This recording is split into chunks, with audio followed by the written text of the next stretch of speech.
এটা প্র্যাকটিক্যাল আইন, প্রয়োগ করলে ফলাফল পাবেন। আমি এখানে শাস্তির একটা উদাহরণ দিলাম আর যুক্তি যে কেন শাস্তিটা এরকম। মানুষজন ভয় পায় যে হাত কেটে ফেলা হবে যখনই শরিয়া প্রয়োগ করবে। শাস্তি প্রয়োগ হয়তো করবেন না, প্রয়োগ করলেও সেটা খুবই কম পরিমাণ। অন্য আরো যে বিষয় নিয়ে ইসলামের সমালোচকরা অভিযোগ করে সেটা হচ্ছে ইসলামে নারীর অধিকার। সময় স্বল্পতার কারণে সবগুলো অভিযোগ নিয়ে আলোচনা করতে পারবো না।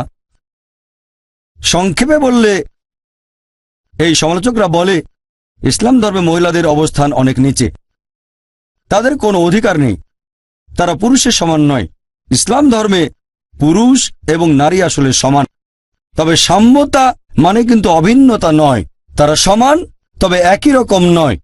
আমাদের স্রষ্টা আল্লাহ সুবহানাহু ওয়া তাআলা পুরুষ এবং নারীকে সৃষ্টি করেছেন জৈবিকভাবে আলাদা, দেহের গঠনে আলাদা, মানসিকভাবেও আলাদা। আর তাদের এই মানসিক গঠন, জৈবিক গঠন আর দেহের গঠনের ভিত্তিতে আল্লাহ সুবহানাহু ওয়া তাআলা পুরুষ এবং নারীর দায়িত্ব কর্তব্য আলাদা করে দিয়েছেন। দেখবেন যে অনেকগুলো ক্ষেত্রেই পুরুষ এবং মহিলা তারা সমান। কিছু কিছু ব্যাপারে মহিলারা কিছুটা এগিয়ে আছে, আবার কিছু ব্যাপারে পুরুষরা কিছুটা এগিয়ে আছে, তবে সব মিলিয়ে তারা সমান। আপনাদের একটা উদাহরণ দেই। ধরেন কোন একটা পরীক্ষায় দুজন ছাত্র, ছাত্র এ আর ছাত্র বি, দুজনেই 100তে 80 পেল, দুজনেই প্রথম হলো। যদি আপনি পরীক্ষার খাতাটা দেখেন, ধরেন সেখানে 10টা প্রশ্ন আছে, প্রত্যেক প্রশ্নে 10 নম্বর। সেখানে 1 নম্বর প্রশ্নের উত্তরে ছাত্র এ পেয়েছে 10-এর মধ্যে 9, আর ছাত্র বি পেয়েছে 10-এর মধ্যে 7। তাহলে 1 নম্বর প্রশ্নের উত্তরে ছাত্র এ কিছুটা এগিয়ে ছাত্র বির চেয়ে, আর 2 নম্বর প্রশ্নের উত্তরে ছাত্র বি পেয়েছে 9, ছাত্র এ পেল 10-এর মধ্যে 7। তাহলে 2 নম্বর প্রশ্নের উত্তরে ছাত্র বি কিছুটা এগিয়ে আছে ছাত্র এর চেয়ে। এরপর বাকি 8টা প্রশ্নের উত্তরে দুজনেই পেয়েছে 10-8, যোগ করলে দেখবেন দুজনেই পেয়েছে 100তে 80, সব মিলিয়ে তারা সমান। তবে 1 নম্বর প্রশ্নের উত্তরে ছাত্র এ কিছুটা এগিয়ে আছে, আর 2 নম্বর প্রশ্নের উত্তরে বি কিছুটা এগিয়ে আছে। একইভাবে ইসলাম ধর্মে পুরুষ এবং নারী সব মিলিয়ে সমান। কিছু কিছু ব্যাপারে মহিলারা খানিকটা এগিয়ে আছে, আবার কিছু ব্যাপারে পুরুষরা খানিকটা এগিয়ে। যেমন ধরেন, এটা আছে সহিহ বুখারীতে, খণ্ড নম্বর 8, বুক অফ আদাব, অধ্যায় নম্বর 2, হাদিস নম্বর 2। একবার এক লোক নবীর কাছে এসে জিজ্ঞেস করলো যে এই পৃথিবীতে কাকে সবচেয়ে বেশি ভালোবাসা সাহচর্য দেব? নবী বললেন, তোমার মাকে। লোকটা জিজ্ঞেস করলো, এরপর কাকে দেব? নবী আবার বললেন, তোমার মাকে। লোকটা আবার জিজ্ঞেস করলো, এরপর কাকে দেব? নবী আবারও উত্তরে বললেন, তোমার মাকে। লোকটা জিজ্ঞেস করলো, এরপর কাকে দেব? নবী তখন উত্তরে বললেন, তোমার বাবাকে। তার মানে ভালোবাসা আর সাহচর্যের 4 ভাগের 3 ভাগ সন্তানের ভালোবাসা, সেটা পাচ্ছেন মা, আর বাবা তিনি পাচ্ছেন 4 ভাগের 1 ভাগ। এক কথায় মা পাচ্ছেন গোল্ড মেডেল, পাচ্ছেন সিলভার মেডেল, এছাড়াও পাচ্ছেন ব্রোঞ্জ মেডেল, আর বাবাকে শুধু সান্ত্বনা পুরস্কার নিয়ে সন্তুষ্ট থাকতে হচ্ছে। তাহলে ভালোবাসা আর সাহচর্যের ব্যাপারে দেখবেন মহিলারা এখানে এগিয়ে আছে। কেন? বুঝতে পারছেন, কারণ এই মা আমাদের 9 মাস গর্ভে ধারণ করেছেন, আর নবী বলেছেন সেই 9 মাসের কষ্ট সহ্য করার বিনিময়ে যদি পাহাড় সমান স্বর্ণ দাও, সেই ঋণ তোমরা শোধ করতে পারবে না। তাহলে সেই কারণেই সন্তানের ভালোবাসা আর সাহচর্যের কথা বললে মা অনেক বেশি এগিয়ে আছেন। আপনাদের আরেকটা উদাহরণ দেই। ধরেন একটা চোর আমার ঘরের ভেতরে ঢুকলো, তখন বলবো না যে আমি নারী স্বাধীনতায় বিশ্বাস করি। কথা বলে স্ত্রীকে চোরের সাথে লড়তে বলবো না, আমি লড়ব। আল্লাহ পবিত্র কোরআনে বলেছেন সূরা নিসা অধ্যায় নম্বর 4 আয়াত নম্বর 34 যে আল্লাহ সুবহানাহু ওয়া তাআলা পুরুষদের বেশি করে শারীরিক শক্তি দিয়েছেন। তাহলে যেহেতু আল্লাহ সুবহানাহু ওয়া তাআলা পুরুষদের শারীরিক শক্তি বেশি দিয়েছেন, তাই পুরুষদের দায়িত্ব মহিলাদের সাহায্য আর রক্ষা করা। তাহলে শারীরিক শক্তিতে পুরুষরা কিছুটা এগিয়ে। এছাড়া আরো অনেক ক্ষেত্রেই পুরুষ আর মহিলা সমান। আমি এখানে সংক্ষেপে ইসলামের সমালোচকদের অভিযোগের উত্তর দিলাম যে নারীর অধিকারের বিষয়ে ইসলামের আইন মোটেও বর্বরচিত নয়। আরো বিস্তারিত জানতে আমার ভিডিও ক্যাসেট দেখতে পারেন, women's right in Islam, মডার্নাইজিং or outdated. একথা আগেও বলেছি যে বেশিরভাগ ধর্মই সাধারণত ভালো কথা বলে থাকে, তবে ইসলাম ভালো কথা বলার পাশাপাশি আমাদের দেখিয়ে দেয় যে কিভাবে ভালোটা অর্জন করব। আজকে অনেকে আপত্তি জানায়, বিভিন্ন রকমের মতামত, যে আইনটা কেমন হওয়া উচিত। এরকম একটা কমন অভিযোগ হচ্ছে ইসলামে মহিলাদের অবস্থান বেশ নিচে। এর কারণটা ইসলামিক হিজাব। তারা বলে যে ইসলামিক হিজাব মোটেও শালীনতা প্রকাশ করে না, শালীনতার জন্য না, হিজাব করা হয় মহিলাদের নিচে রাখার জন্য।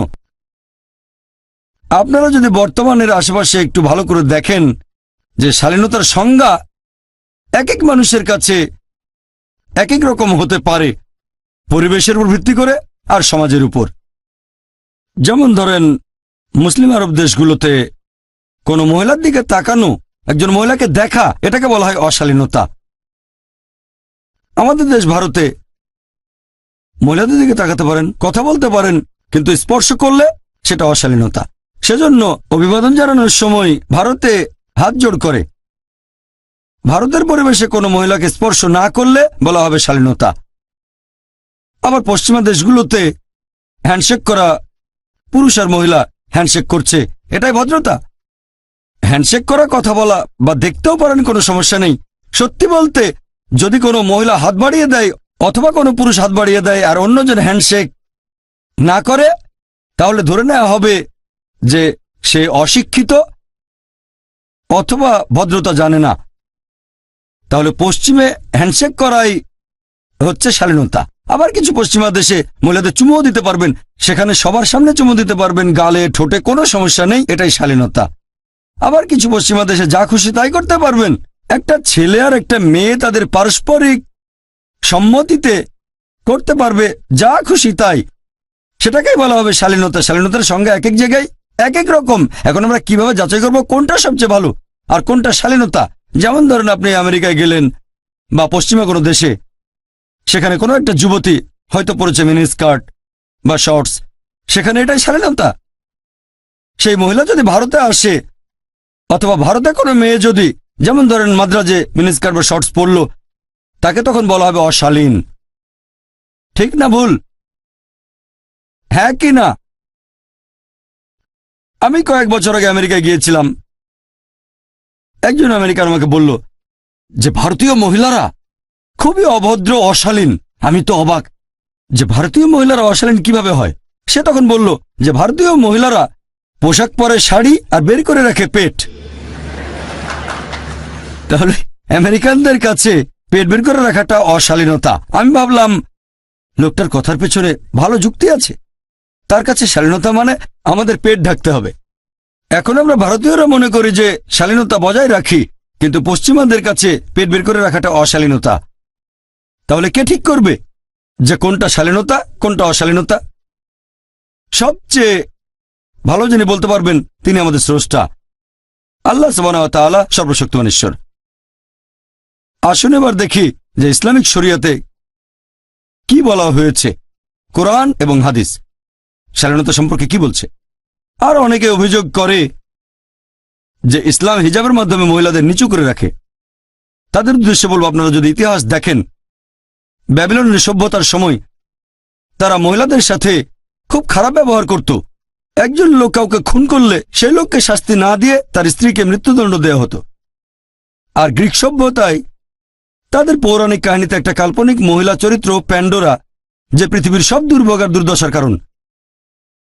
প্রথম দিকে তারা পবিত্রতা বিশ্বাস করত, কিন্তু পরবর্তীতে খ্যাতিলোভের কারণে পতিতাবৃত্তি বেড়ে গিয়েছিল। তারপর রোমান সভ্যতায় নগ্নতা ছিল কমন, পতিতাবৃত্তি, অবাধ যৌনাচার ছিল কমন। মিশরীয় সভ্যতা দেখেন, সেখানে মহিলাদের বলা হতো শয়তানের চিহ্ন। আর পবিত্র কোরআন নাজিল হওয়ার আগে আরব সভ্যতায় যদি কোনো কন্যা সন্তান জন্মাতো তাকে মেরে ফেলা হতো, জীবন্ত কবর দেওয়া হতো। ইসলাম হলো প্রথম ধর্ম, আর মুহাম্মদ সাল্লাল্লাহু আলাইহি সাল্লাম প্রধান উদ্যোক্তা, যিনি মহিলাদের উপরে তুলেছেন। আর ইসলাম ধর্ম মহিলাদের অধিকার দেওয়ার পরে তাদের এই পথটাও দেখিয়ে দিচ্ছে যে কিভাবে স্বাধীনতা বজায় রাখতে হবে, কিভাবে অধিকার বজায় রাখতে হবে, অবস্থান বজায় রাখতে হবে। আর এই কারণে হিজাবের ব্যবস্থা করা হয়েছে। মানুষ সাধারণত মহিলাদের হিজাবের কথা বলে, তবে আল্লাহ সুবহানাহু ওয়া তাআলা তার আসমানি কিতাব পবিত্র কোরআনে প্রথমে বলেছেন পুরুষদের হিজাবের কথা, তারপর মহিলাদের হিজাব।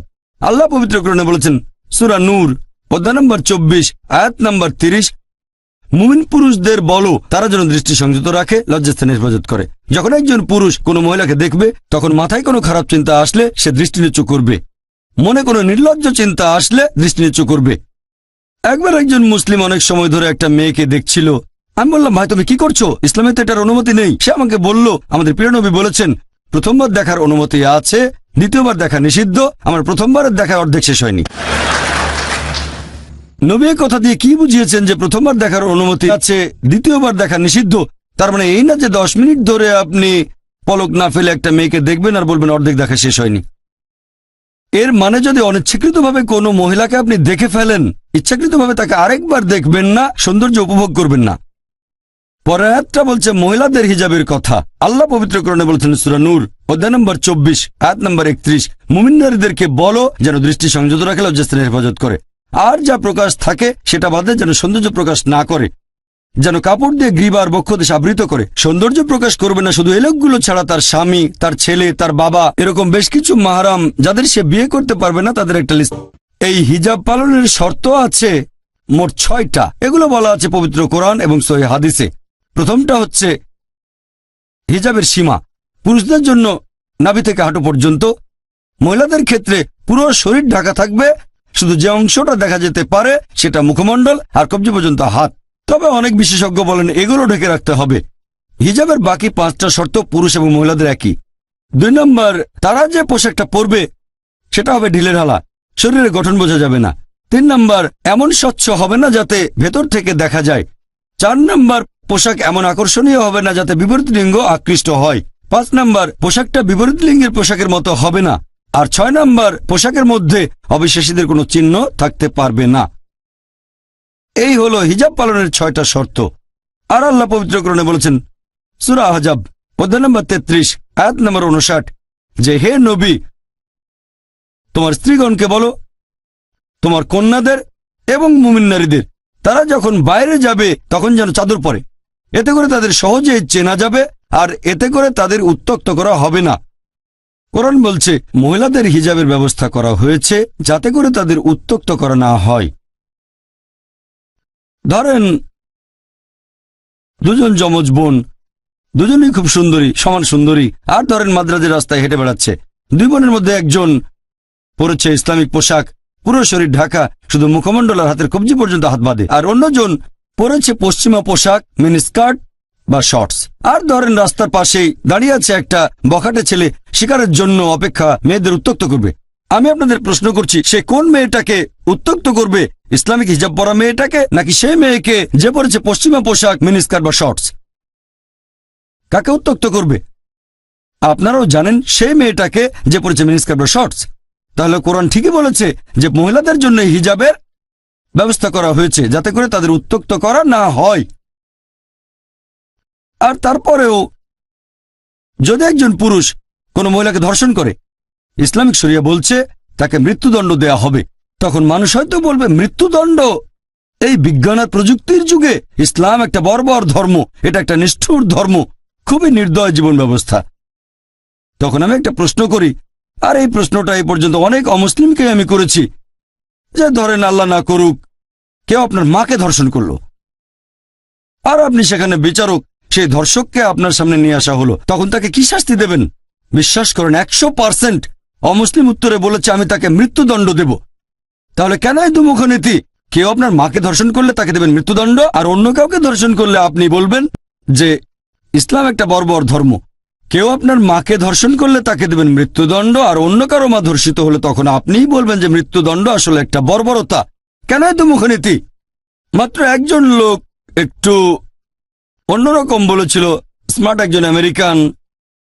প্রশ্নোত্তর পর্বে লোকটা আমার সাথে কথা বলেছিল। সে বলেছিল যে ভাই জাকির, কেউ আমার মাকে ধর্ষণ করলে আমি তাকে মৃত্যুদণ্ড দেব না, আমি তাকে 5 বছরের জন্য কারাদণ্ড দেব, একেবারে সশ্রম কারাদণ্ড।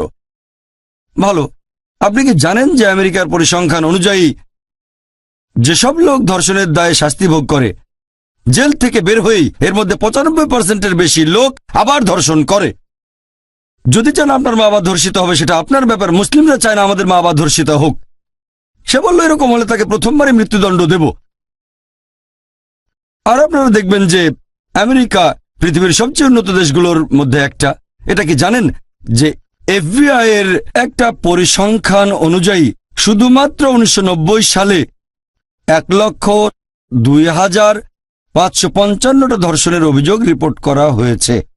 এক বছরে 1,02,555টা ধর্ষণের রিপোর্ট। আর এফবিআই বলছে মাত্র 16% ধর্ষণের ঘটনা রিপোর্ট করা হয়। যদি জানতে চান আসলে কতজন ধর্ষিত হয়েছে, তাহলে 6.25 দিয়ে গুণ করেন। আপনারা দেখতে পাবেন যে 6,40,968টা ধর্ষণের ঘটনা ঘটেছে 1990 সালে শুধুমাত্র আমেরিকায়। যদি এই সংখ্যাটাকে 365 দিয়ে ভাগ করেন, তাহলে দেখবেন যে প্রতিদিন 1,756 জন ধর্ষিত হয়েছে আমেরিকায়। এফবিআই এর রিপোর্ট অনুযায়ী 1990 সালে প্রতিদিন 1,756 জন।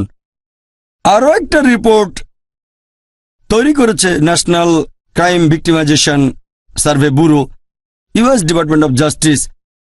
সেখানে বলা হয়েছে যে 1996 সালের প্রত্যেক দিন গড়পড়তায় 2,713টা ধর্ষণের ঘটনা ঘটেছে। 2,713। তার মানে প্রতি 32 সেকেন্ডে একটা ধর্ষণের ঘটনা ঘটেছে আমেরিকায় 1996 সালে। আমরা এই অডিটোরিয়ামে প্রায় 1.5 ঘন্টা পার করে ফেলেছি। অলরেডি এর মধ্যে আমেরিকায় কয়েকশো ধর্ষণের ঘটনা ঘটেছে যতক্ষণ আমরা এখানে আছি।